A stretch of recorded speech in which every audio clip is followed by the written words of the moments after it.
Welcome to the MangaLove channel. Today, we would like to introduce to you a story about a werewolf marked me as his mate. Now he shows up at my window every full moon like it's normal. Before we begin, don't forget to subscribe to MangaLove so you won't miss any of the newest stories. Now, let's dive right into today's story. The Miami skyline glowed like a jeweled crown, stretching endlessly into the night. But inside the 42nd floor penthouse of the Wilson Tower, everything looked dead. Lights were off, curtains half drawn, papers scattered. A broken glass glimmered in the corner beside a toppled bottle of bourbon. And on the cold marble floor sat Nicholas Wilson, once the untouchable king of $1 billion tech empire, now slumped with his back against the kitchen wall, shirt open, eyes bloodshot, fingers trembling around a knife. His phone lay shattered beside him. Another betrayal. Another call confirming it. Another headline dragging his name across the world like blood in water. Minutes earlier, his board had voted to suspend him. His investors had walked away. His secret data breach, an attack that wiped out billions in assets and exposed confidential information, was plastered across every news channel. His entire empire was crumbling, and for the first time in his adult life, he truly believed he had nothing left. He raised the knife to his wrist, his breath hitched, his eyes shut. Silence stretched across the penthouse like a grave. "Mr. Nicholas?" A soft voice echoed faintly from the living room.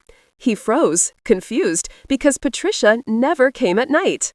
Patricia Mark, the woman who had been more of a mother than his own, never stepped inside unless he asked her to.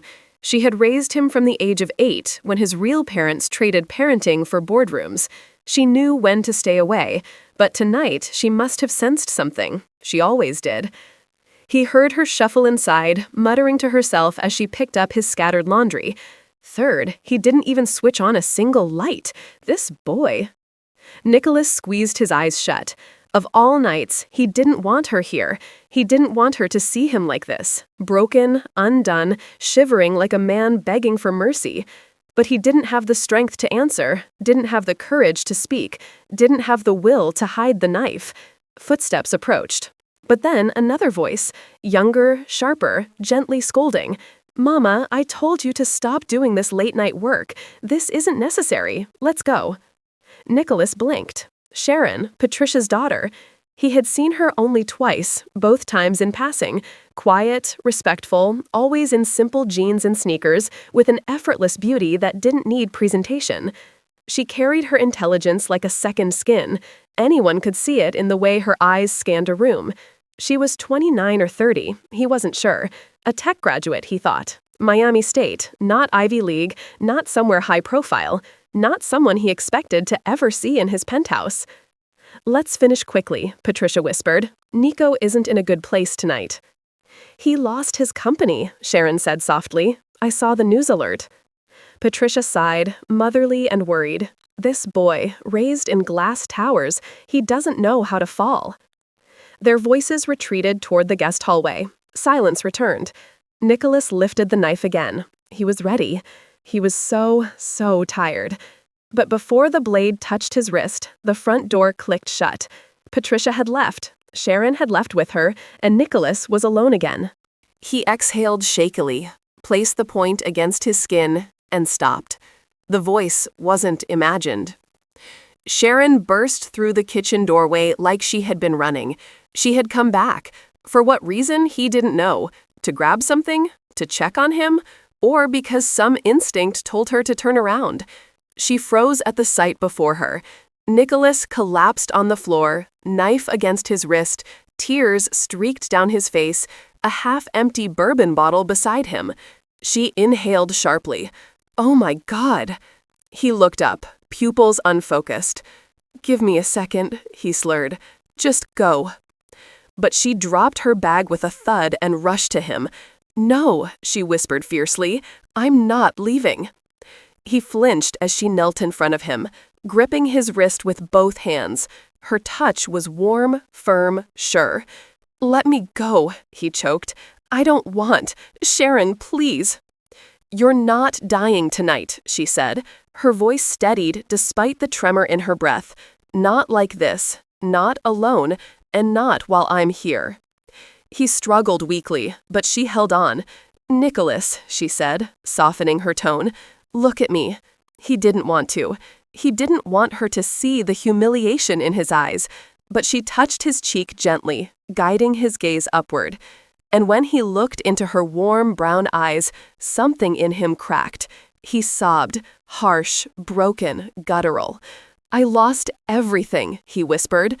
Everything I built, everyone I trusted. They destroyed me.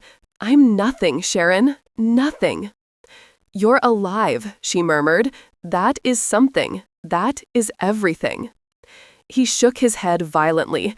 Give me the knife. No, I can't start over. You can. I don't want to. She cupped his face, thumbs brushing away tears he didn't realize were falling. You're more than your money, she said softly. More than your company. More than the power you think defines you. He closed his eyes, trembling. She leaned closer, her forehead touching his. You don't have to be strong tonight. Just breathe and stay with me.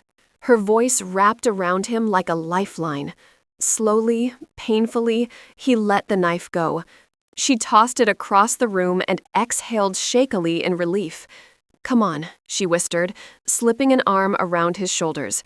Let's get you up. He tried to stand, swayed, and collapsed against her. She didn't flinch. She held him, really held him, like she had known him her whole life. She guided him to the bathroom, turned on the shower till it ran warm, and sat him on the edge of the tub. He stared at her in disbelief. You should leave, he muttered. This isn't your problem. She knelt, wiping the bourbon from his jaw with a washcloth.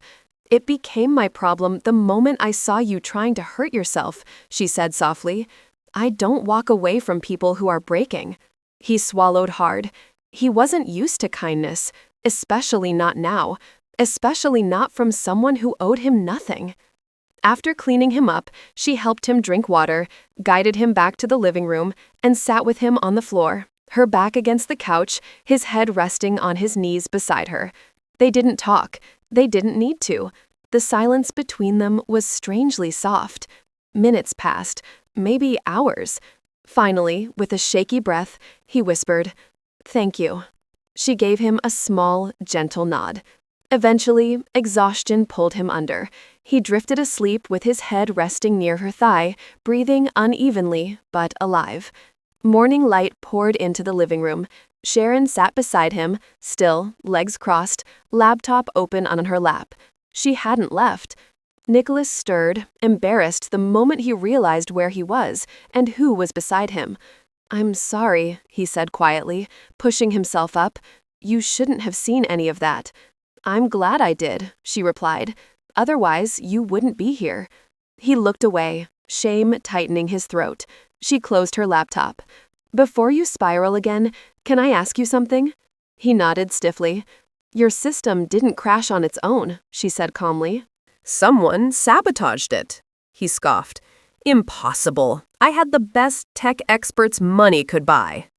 And yet, she said, raising a brow, one breach took down the entire empire.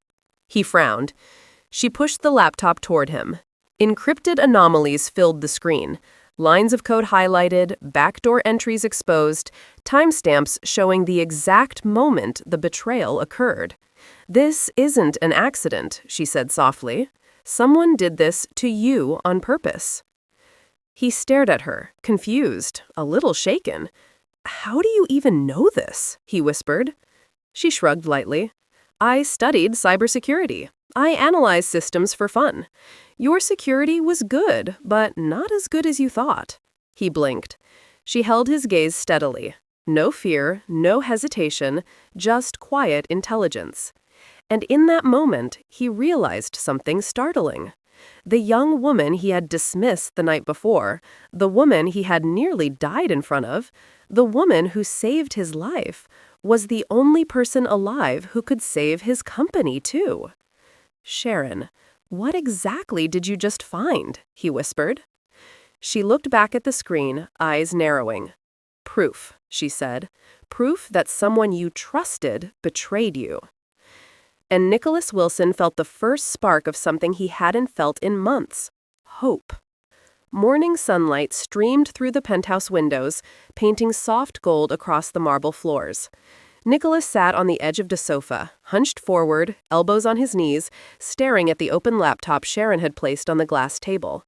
The caffeine from the untouched coffee she had made for him earlier had already gone cold, but he had not moved in 10 full minutes. His eyes were locked on the code. Thousands of lines, dozens of entries, each revealing something darker than the last. Sharon sat beside him barefoot, legs folded beneath her, her presence unexpectedly calming in the chaos of his unraveling life. She pointed at the timestamp with her index finger.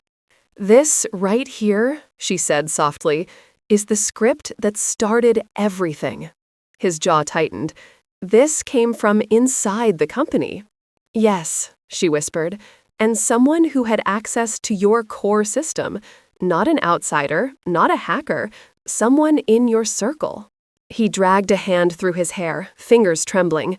"My circle was less than 15 people." "Then it's one of the 15, Sharon replied, voice steady but gentle. "Someone close." He exhaled sharply, the sound breaking halfway. Betrayal already hurt, but betrayal from someone within his inner world, that was a different kind of knife. Sharon watched him quietly. She did not push. She did not tell him to be strong. She just stayed. "Last night," he said slowly, "I thought I had nothing left." She turned to him.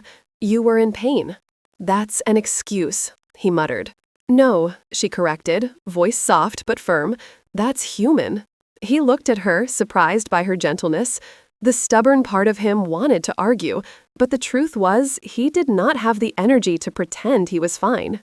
"How long did you stay here?" he asked. "All night." He blinked. "Why?" She held his gaze, no hesitation, no embarrassment. "Because you needed someone to stay." The words hit him harder than anything he had heard in months. They spent the next hour digging deeper. Sharon typed quickly, moving through lines of encrypted code like someone who had lived inside computer systems since birth. Nicholas found himself watching her more than the screen. Her concentration, the way her eyebrow arched slightly when something did not make sense, the faint crease in her forehead as she scanned deeper. "How did you learn all this?" he asked. Sharon shrugged. "I didn't have expensive tutors or a famous last name. Just tech groups, midnight coffee, and a whole lot of determination." He stared at her. He, born into privilege, had spent millions building a team he believed unmatched. Yet the woman who cracked the impossible sat beside him in a simple black t-shirt, unbothered by the chaos he was drowning in, hair pulled into a loose bun, skin glowing softly in the morning light. Nicholas swallowed. "You're extraordinary." She paused, fingers hovering above the keyboard. "I'm just good at what I love." "No," he said quietly, "you're extraordinary." Her cheeks warmed, and she looked back at the screen to escape the intensity of his gaze. Hours passed. Together, they uncovered the pattern, a backdoor planted months earlier, used strategically over time to destabilize the entire system. "It's someone with long-term access," Sharon murmured. "Someone who knows the architecture of your code base. Someone patient. Someone I trusted," Nicholas said, the bitter taste rising in his throat. Sharon studied him carefully. "Do you have a name in mind?" He did not answer, not immediately, but his silence told her enough. As evening approached, Nicholas walked to the balcony for air. Miami's warm breeze brushed over his skin, fragrant with salt water and humidity. His empire, the Wilson Tower, stood tall but silently wounded behind him. Sharon joined him quietly, stepping outside on bare feet again, leaning against the railing just a few inches from him. "You don't look okay," she said softly. "I'm not. You don't have to pretend with me." He turned to her, genuinely confused. "Why are you doing this?" "Doing what? Helping me? Staying? Caring?" His voice cracked. "You didn't have to." She looked at him, not as the billionaire, not as the CEO, not as the man whose name commanded rooms and deals, but as a person. My mother raised me to help people who are hurting, she said quietly. You are hurting more than anyone I've ever seen. His throat tightened, and she added, her voice lowering, everyone deserves at least one person who doesn't walk away when things fall apart. Nicholas closed his eyes briefly. Those words hit a place in him he had buried for decades. My parents never stayed, he murmured. Not once. They didn't even come when I launched my first company. Sharon turned fully toward him, face softening. You grew up alone. Except for Patricia, he admitted. She was everything. She still is, Sharon said with a small smile. He glanced at her, a faint ache forming in his chest. You and your mother, you're the only people who've shown me kindness in years. Sharon's expression softened further. I'm not showing you kindness, she said quietly. He frowned. Then what are you doing? I'm showing you humanity, she whispered, something you forgot you deserved. The words knocked the breath out of him. No employee had ever spoken to him like that. No partner, no friend, because he did not have many. But Sharon was not afraid of him. She was not intimidated by his status or his fall.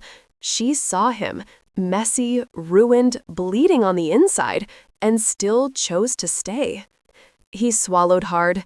You don't know what this means to me. She looked out at the skyline, voice soft. I don't need to. It's enough that you're trying. Trying? He wasn't sure he was, but the way she said the word made him feel like maybe he could. Later that night, they sat at opposite ends of the sofa, laptops open, screens glowing in the dim room. You need to sleep, Sharon murmured. But what if I stay working with you until your mind slows down? He smiled weakly. You don't have to babysit me. She lifted an eyebrow. I didn't say babysit. I said stay. For a man who had been abandoned only hours before, those words were enough to keep him breathing. He nodded. Sharon scooted closer, placing her laptop beside his. Here, she said gently, breathe with me. He blinked. What? Just do it. You're stressed. She inhaled deeply. In, out, slowly. It was absurd. He was a grown man, a CEO, a man who commanded thousands. But the moment she inhaled again, he found himself following. Slow, deep, steady. Something inside him loosened. You're good at calming people, he whispered. You needed grounding, she replied. I saw it earlier. What did you see? You shaking, she said, and pretending you weren't. He closed his laptop. You read me too easily. That's because you've been carrying too much for too long, she murmured. He looked at her, really looked, and something inside him shifted. A connection, a pull, a quiet gravity drawing him toward her. He didn't understand it, but he felt it. Sharon, he whispered, unsure what he wanted to say next. Yes, you're different, she smiled faintly, and you're not as cold as you pretend. He laughed softly, a sound he had not made in months. She closed her laptop as well. Nicholas, she said gently, I know today has been brutal. I know the betrayal cuts deep, but you're not alone in this. Not anymore. His breath caught. No one had ever said those words to him. Never. Not once. He swallowed hard. Why does it matter to you? She held his gaze without flinching. Because no one deserves to drown, she whispered. And if I can help you swim even for a moment, then that's enough. The air shifted. He felt it in his chest, in the ache behind his ribs, in the quiet gratitude tightening his throat. He whispered, "Thank you." She touched his hand lightly, just one soft touch, and something electric passed between them. "You're welcome," she said softly. They sat like that, close, quiet, breathing in the same slow rhythm, until exhaustion finally pulled him under.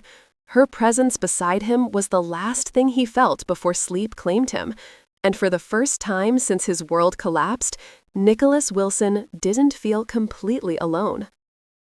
The Miami heat clung to the windows of Nicholas's glass tower, but inside his office, it was a different kind of warmth. Sharon sat across from him, glowing under the soft light of the desk lamp, tapping on her laptop with effortless precision. 3 months had passed since the night she saved him. You are listening to a narrated story on the MangaLove channel. Don't forget to share your thoughts about today's story. 3 months of quiet companionship, slow healing, and late-night coding sessions that stretched into sunrise. 3 months of watching Sharon bring his system back to life, brick by digital brick, until his company not only recovered, but rose stronger, smarter, cleaner than ever before. 3 months of falling for her. And now, watching her sitting there, hair tied up, lips pursed in concentration, Nicholas realized something terrifying. He loved her. Not in the casual, passing way he had loved women before, not in the shallow way his wealth had attracted attention, not in the way that faded after a few weeks. No, this was deeper. This was slow and violent and consuming, like something had reached inside his chest and rewritten who he was. He stared at her a moment too long. Sharon glanced up. "You're doing it again." "Doing what?" he asked, pretending to focus on his own screen. "Staring like you're analyzing an error code."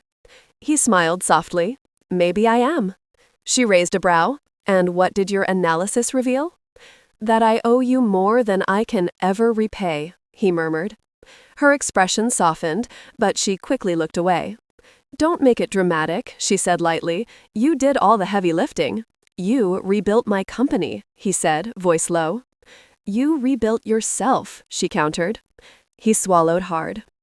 Later that night, after Patricia brought dinner and left them with enough food to feed an entire boardroom, Nicholas watched Sharon pack her laptop into her bag. "Are you leaving early?" he asked. "It's 10:45 p.m., Nicholas." "Right," he said, cheeks warming. "I forgot what normal hours look like." She slung her bag over her shoulder. "You'll be okay." He nodded, but something in him tightened.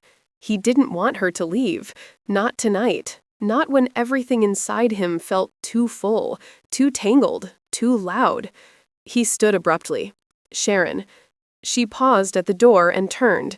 The way she looked at him, patient, warm, unafraid, made his next words shake. "There's something I need to tell you," he said. She stepped closer, concern in her eyes. "What's wrong?" His throat felt too tight. He had negotiated billion-dollar deals, confronted investors, survived being dragged through international headlines, but confessing to Sharon Mark, he felt 18 again, nervous, clumsy, bare human. "I'm in love with you," he said quietly. Silence slammed into the room like a gust of wind. Sharon blinked once, twice. "Nicholas," she whispered, almost pained. "Don't." "It's not sudden," he said quickly. "It's been months. I fought it. I tried to hide it. I tried to pretend you were just my savior, my teammate, my partner. But you're more than all of that." She looked away, pulse flickering in her neck. He stepped closer, voice soft but trembling. "You showed me what kindness feels like, what honesty feels like, what life feels like outside of power and money. When I'm with you, I'm not the ruined billionaire. I'm just me." Her eyes glanced over, but she shook her head. "Nicholas, I can't be that for you." He froze. "Why?" she whispered. "Because," she said, voice shaking, "you're rebuilding your life. You're healing. You're vulnerable. You're still hurting. And I won't let myself be the woman you latch onto just because I happened to be standing there when everything fell apart." His heart cracked. "I'm not latching onto you," he said. "I love who you are, not just what you did." "Nicholas," she exhaled shakily, "you don't understand. You're the CEO of a billion-dollar company again." "And I'm your Sharon," he said firmly, stepping closer. "The most brilliant woman I've ever met." Her lashes fluttered, but she still shook her head. "I can't risk it," she whispered. "I can't risk losing myself in someone who's still figuring out who he is." He swallowed. The rejection landed softly but painfully. "Okay," he murmured, voice barely audible. "I hear you." Her eyes softened with guilt. "But I need you to know," she added, "that I care about you deeply. I just can't cross that line." He nodded slowly, forcing a breath past the ache in his chest. "Good night, Nicholas," she whispered. He watched her walk to the elevator, watched the doors close, watched everything inside him shatter with quiet dignity.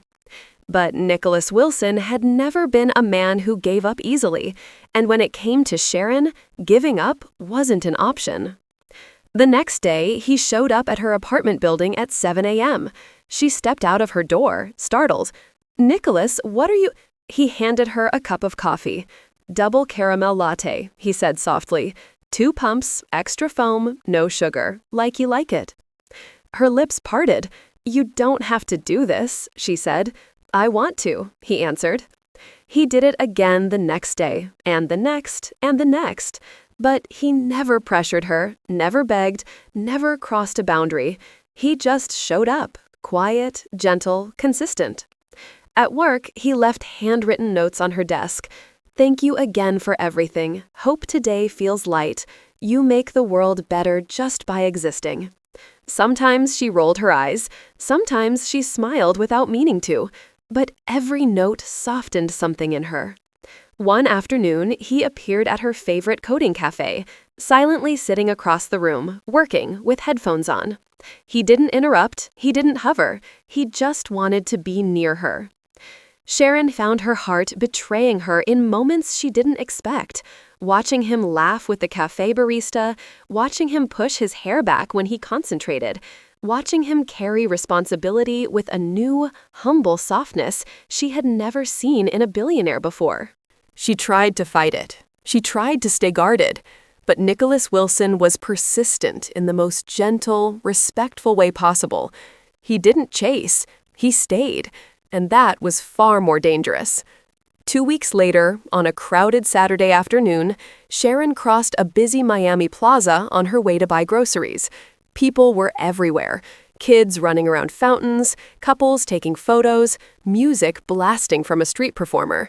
She blended into the crowd effortlessly, until the music stopped, until murmurs started rising, until every head turned toward the center of the plaza.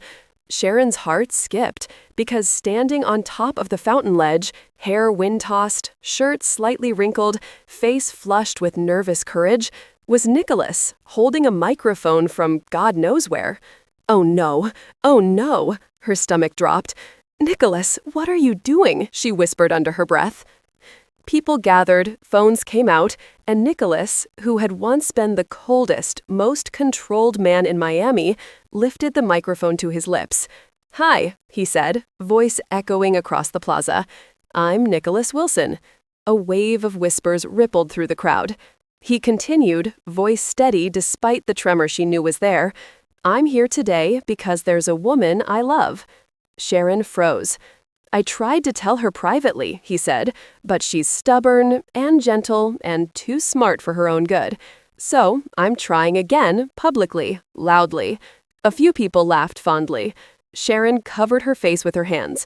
"Lord, help me." "But I'll say this clearly," Nicholas said, eyes scanning the crowd. "Her name is Sharon Mark, and I love her. I love her strength. I love her fire. I love how she saved my life without ever asking for anything in return. I love who I am when she's near. I love everything." The plaza erupted with gasps and applause. Sharon's eyes stung. Her pulse raced. Her knees weakened. People started chanting, "Where is Sharon?" She stepped forward slowly, trembling. When Nicholas saw her, his breath stopped. He jumped down from the ledge and walked toward her like she was the only person in Miami. "Sharon," he said softly, gently offering the microphone to a bystander. "I know you said no. I know you're scared. I know I hurt. I know I'm imperfect. But I'm not going anywhere. Not today. Not tomorrow. Not ever." She felt her defenses crumble with every word. He reached her, breathing fast. "If all you want from me is friendship, I'll take it. If you want distance, I'll respect it. But I need you to know every word I said was real." Tears slipped down her cheeks. For the first time, she didn't fight them. Nicholas, She whispered. Yes? Come here. He blinked. What? She grabbed the front of his shirt and pulled him down into a kiss. Heat, relief, shock, 1,000 emotions collided as the plaza erupted around them. Nicholas froze, then melted, kissing her back like she was air, life, salvation. When she finally pulled away, she whispered against his lips, I never stopped wanting you. I was just scared. He brushed a tear from her cheek. I was scared too. She let out a shaky breath. But you didn't run. He smiled, forehead against hers. I stayed. And I'm done pushing you away, she whispered. Nicholas exhaled shakily, pulling her into his chest as cheers rose around them. For the first time since his empire fell, since his life collapsed, since he thought he had nothing left, he felt whole, he felt chosen, he felt love. Miami was painted in gold that morning, that soft sunrise gold that looked like hope spreading slowly across the sky. Nicholas stood in front of the balcony window, tie in hand, heart pounding like he'd never commanded billion-dollar deals in his life. Today wasn't a negotiation. Today wasn't an empire. Today was Sharon. Today was the woman who had rebuilt him from dust, the woman who allowed him to find a version of himself he didn't even know existed. He adjusted the tie again, then dragged a palm down his face. I rebuilt a corporation from ashes, he muttered. Why can't I tie this thing right? Patricia laughed softly behind him, warm, motherly, familiar.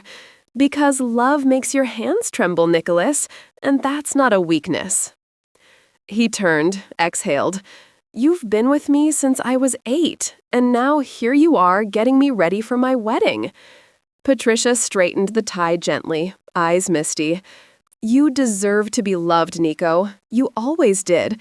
You just needed someone who saw your heart before your money. He swallowed the lump in his throat. She saved my life, Patricia. She saved more than that, she whispered. She saved the boy I used to tuck into bed. She brought him back. He had no words, only gratitude.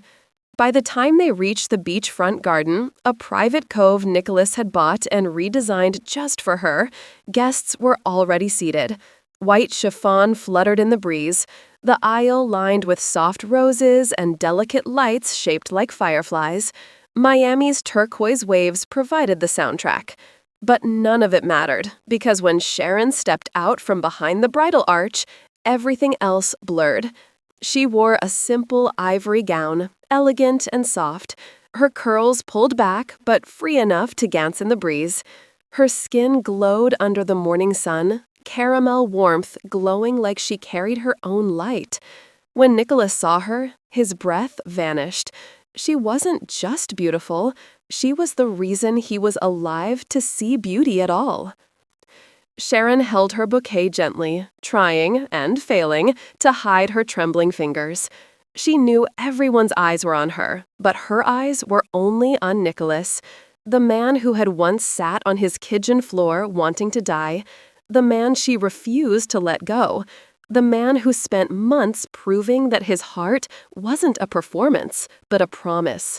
He looked at her like she was the miracle that rewrote his destiny. When Patricia linked her arm with Sharon's and began to walk her down the aisle, Nicholas wiped a tear he didn't bother hiding. Sharon saw it, and she smiled, the soft, emotional smile she gave only to him. When she reached him, he whispered so quietly she barely heard it, "Thank you for choosing to live with me." Her eyes warmed. "Thank you for choosing to live." The officiant began the ceremony, but they hardly heard the words. Their hearts were speaking too loudly. "You may say your vows now." Nicholas inhaled deeply, hands shaking around hers. "Sharon Mark, before you walked into my penthouse that night, I thought everything good in me had died. I thought my worth was tied to what I built. I thought losing everything meant losing myself. And then you saved me. Not just my company, not just my sanity. You saved the part of me that I'd buried under ambition and armor. She blinked back tears, lip trembling. You believed in me when I was unlovable. You held me when I was unbearable. You held my hand when I didn't want to breathe anymore. You stood by me when the world mocked me. You fought for me when I couldn't fight for myself. Sharon, everything I am today, I am because you stayed. Her tears broke free. He continued, voice thick with emotion.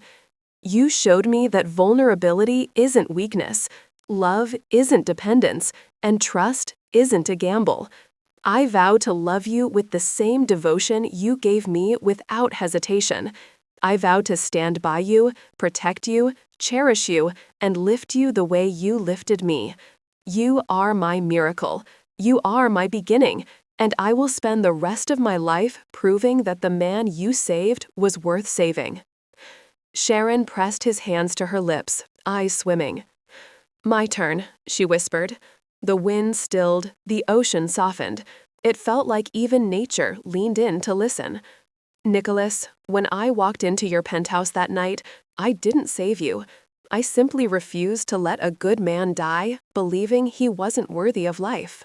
You were broken, yes, but even in your darkest moment, your heart was still fighting. I just held the pieces long enough for you to see that. She took a shaky breath.